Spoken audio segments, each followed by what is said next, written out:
Anak! Yes po, Nay. Di ba gusto mo na magka-jowa? Opo, Nay. Tamang-tama. Pupunta dito yung inaanak ko. Di ba gusto mo na maganda? Kahit ano po, Nay. Di naman po ako tumitingin sa itsura eh. Sige, anak. Ipapakilala kita sa kanya. Few moments later. Anak, papunta na siya. Maganda ka na. Ah, sige po, Nay. Tao po.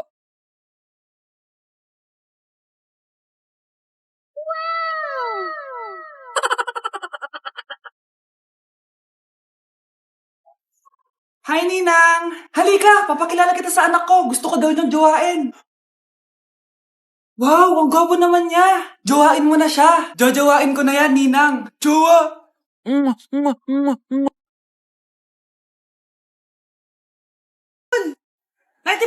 Ba't ang baba? Buti pa yung anak ni Aling Susan. Naka 99. Hindi ka kasi nag-aaral na maayos. Matutulog na lang ako. Yan, tsaka magaling. Natutulog ka na naman. Buti pa yung anak ni Aling Susan. Hindi natutulog. Bumaba ka nga. Kakain na lang ako. Yan, kumakain ka na naman. Wala ka lang ginawa kundi kumain. Buti pa yung anak... Tama na. Sumasagot ka pang bata ka, ha? Buti pa yung... Buti pa si Aling Susan, masarap magluto ng ulam. Ikaw, itlog lang, wala pang lasa.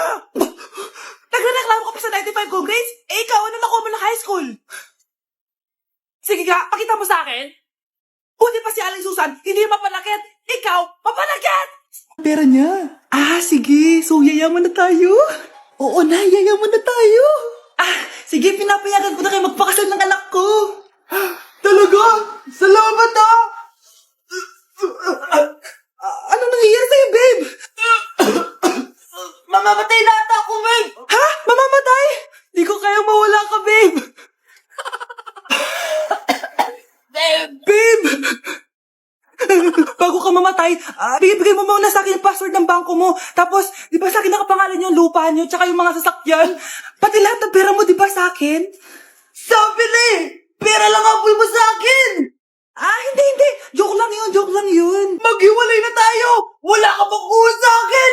Gold digger! Ang bobo mo naman, anak! Gusto ko lang yumaman eh! Okay kayo matulog na kayo. Papatin ko na yung wifi. Sige na. Buti na lang may data ako. Babe, okay na. Babe, para kang tae. Bakit naman, babe? Kasi hindi kita kayang paglaruan. Parang tanga to. Ano ba yan natin? Likot-likot mo. Nagre-review ako dito.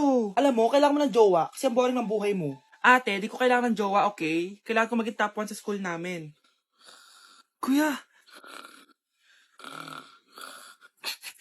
Sino ba naman tao natutulog na nakasalamin? Ngeta naman, Kyle!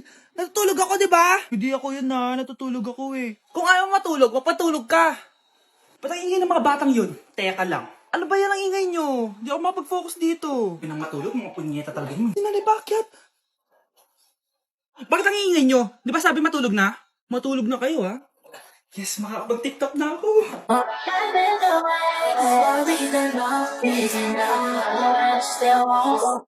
Nak! Yes po, Nay! Bumili ka nga ng mantika sa tindahan. Ito, 5 pesos. Okay po, Nay! Hold up to. Huwag kang gagalaw. Kuya, wag po. Bigay mo sa akin pera mo kung ayaw mo masaktan. Pera? 5 piso lang meron ako. 5 piso? Akin na nga cellphone mo. Cellphone? Oh, ito. Ganda mo naman. Di na kita hold upin. Jojowain na lang kita. Pwede ba? Kapag pumayag ako, makakatakas na ako. Sige, tayo na. Yes, may girlfriend na ako. Sandali lang may kukunin lang ako. Sige, babe, take your time. Few moments later. Ayan. Siya yung nag-hold up sa akin. Huy, halika dito. Aarestuhin na kita. Arestuhin? Pero jowa ko yan. Huwag ka lang magpaliwanag. Sumama ka na sa akin sa presinto. Ang bago nating top 1 ay si Samantha. Ang galing mo, Samantha. Naku, basic lang yan. Paano nangyari yun? Pasado kayong lahat, pero may isang bagsak. Si Scarlett, halatang favorite mo si Samantha. Pares lang kami ng average. Paano ako bumagsak? Di ba sinasagot mo ako? Di bagsak ka ngayon. Manda ka sa akin. A few moments later. Class, mag-behave kayo. Nandito yung principal natin. Magandang umaga, class. Kamusta yung bago nating teacher? Gusto ko pong i-report yung teacher na yan dahil may favoritism po yan. Favoritism? Sinungaling ka, Scarlett! Mabait sa amin si ma'am! Opo ma'am! Mabait po ako sa kanila! Pantay-pantay lang po yung tingin ko sa kanila! Huwag mo na pagtakpan nanay mo, Samantha! Hala, OMG, magnanay sila. Ma'am Principal, pagpasensyahan niyo na siya. Baka di niya alam yung sinasabi niya. Meron ako ebidensya dito na nagpapatunay na binigyan ng sagot ni ma'am si Samantha. At tinawag ng nanay si ma'am. Bawal to sa school natin Kayong dalawa, mag-usap tayo sa principal's office. Ma'am, magpapaliwanag po ako. Ang bago nating top 1 ay si Scarlett. Yes, Scarlett, deserve mo yan. Marami pong salamat, Ma'am Principal. Alam mo, buti na lang hindi mo na-teacher yung nanay mo. Anong sabi mo? Hindi mo ba alam na magkapatid kayo ni Samantha? Iisa lang kayo ng nanay.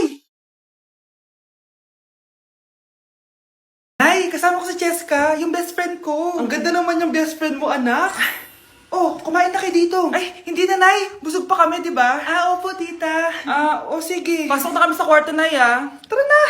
Tagal na natin di nagkita, bes. Oo nga pero syempre, best friend pa din tayo. Basta, walang iwanan Oo naman, walang iwanan. Hanggang sa kabilang buhay pa yan. Lucia, bata pa tayo. Matagal pa yan. Manood na nga tayo.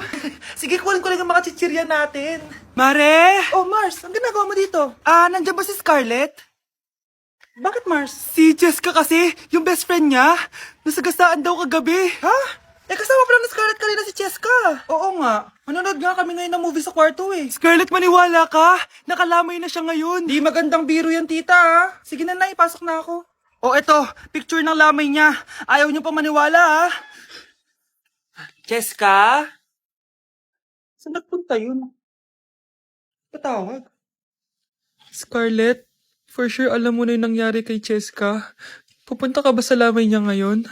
Ano pong sabi niyo, tita? Scarlett? Scarlett, lumabas ka dyan! Hi, Scarlett.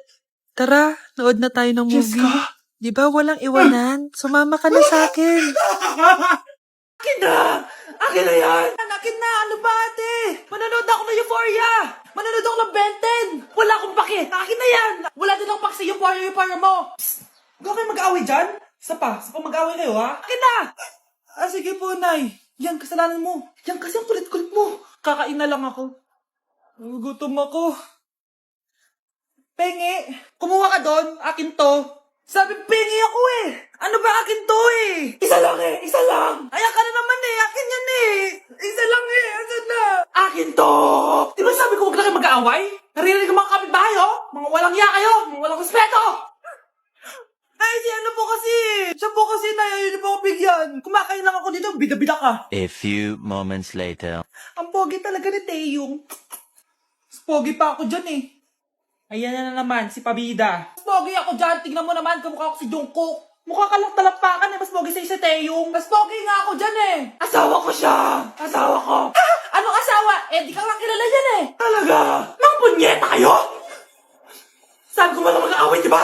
Ito tinitara, magsaksakan kayo! Hindi na po, Nay. Nay, sorry po. Ano? Hindi kayo magsasaksakan? Sasaksakin yung sarili ko! Sige! Punyeta kayo? Nay, pasok na po ako ng school, Anak, anong nangyari sa'yo? Ba't parang pauwi na itsura mo? Tinapos ko yung research namin. Visit yung mga kagrupo ko, walang inambag. Apakaseryoso mo naman kasi.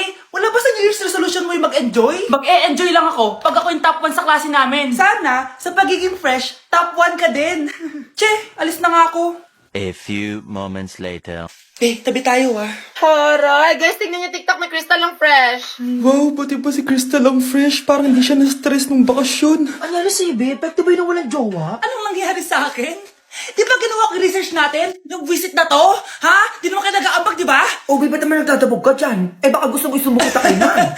Ikaw kaya? Isumbong kita sa nanay mo. Di ba bagsak ka sa lahat ng subject, ha? Kumalma ka.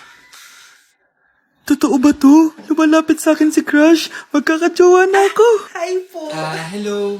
Salamat pala sa pagpapakopya sa akin, Ang taas ng score ko. Wala yun.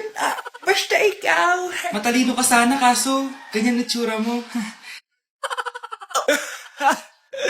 Iloso po, sumbatero, number 2, mukhang kasino.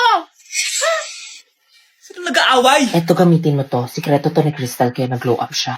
Garnier Anti-Acne Serum. Be, totoo ba yan? No bumps, pimples, and acne marks? Mag-glow up na ako. Oo, be. Ito, try mo na.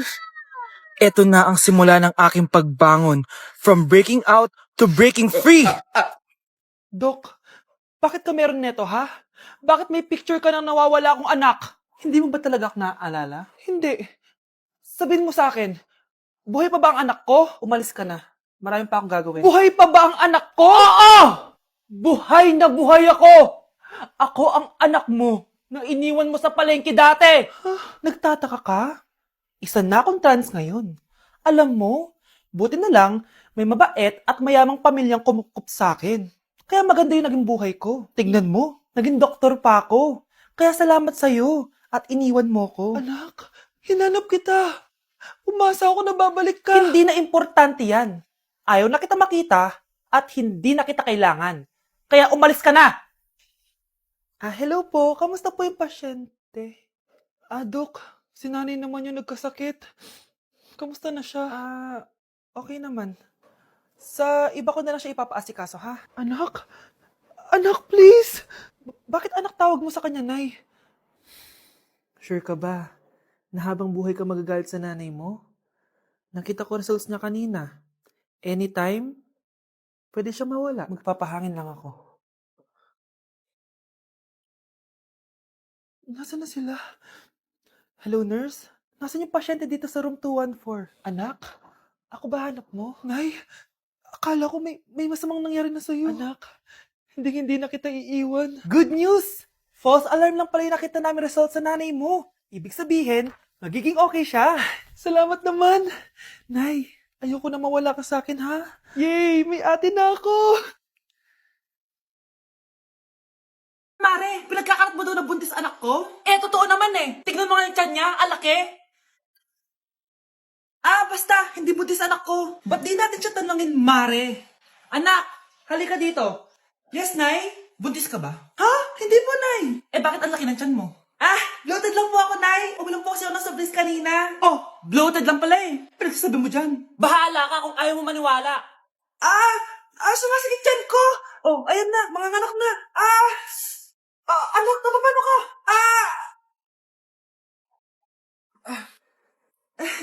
Baho.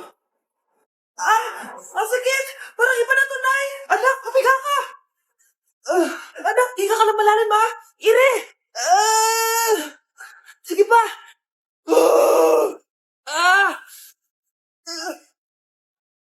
Baby. Sorry, Nay. Tinago ko sa'yo na buntis ako. Okay lang, anak. Pero sinong tatay nito? Ang tatay ng anak ko ay ang anak ni tita. Anak mo pala may gawa nito? Asa na yun? Ikaw, magbigay ka na sustento para sa anak nyo. Sige po, magbibigay po ako ng 5. 5,000? 5 pesos? Wala na po kasi yung pera eh. At dahil 5 pesos ang binigay ng tatay mo, lollipop mo ng dedean mo, ha?